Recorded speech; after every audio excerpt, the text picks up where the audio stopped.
بسم اللہ الرحمن الرحیم اللہم صلی علی سیدنا محمد وعلی آل سیدنا محمد وبارک وسلم۔ عزیز ساتھیو، السلام علیکم۔ سیرت انفو میں آج ہم آپ کو بتانے والے ہیں کہ اگر دنیا کا سب سے زیادہ خوشحال آدمی بننا چاہتے ہوں تو ان باتوں پر عمل کریں۔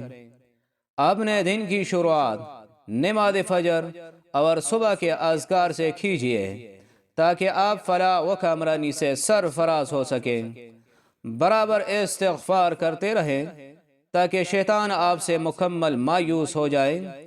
دعا کرنا کبھی نہ چھوڑیے کیونکہ یہی نجات کا راستہ ہے۔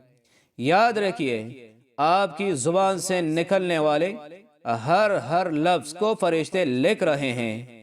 ہمیشہ اچھی امید رکھیں اگرچہ آپ کتنے ہی مشکل حالات سے دوچار ہوں۔ انگلیوں کی خوبصورتی اس کے ذریعے تسبیح کرنے میں ہے۔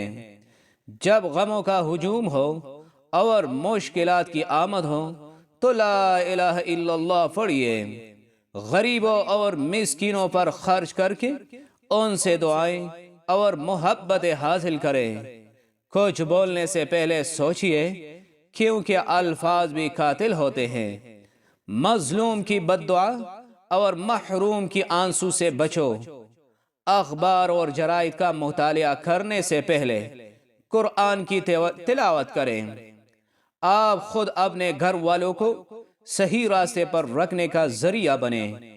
اپنے نفس کو نیکی پر آمادہ کرنے کی کوشش کریں کیونکہ نفس انسان کو برائیوں کی طرف لے جاتا ہے۔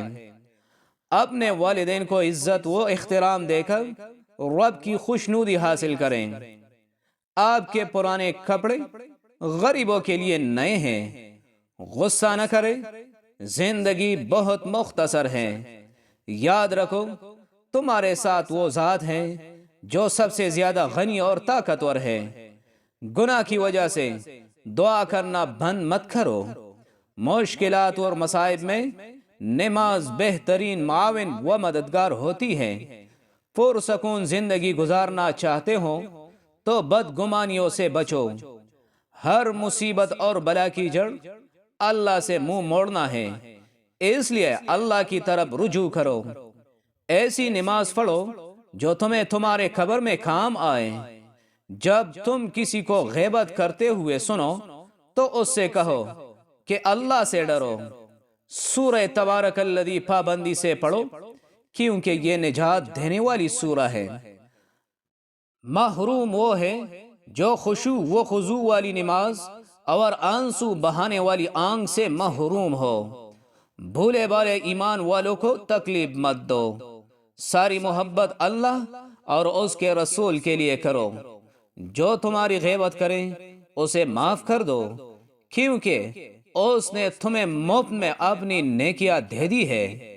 نماز، تلاوت اور ذکر و اذکار گلے کا خوبصورت ہار ہے۔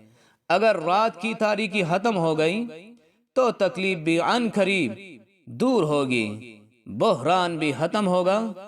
عزیز ساتھیوں، سیرت انفو میں آج کا ہمارا بیان اختتام کو پہنچا۔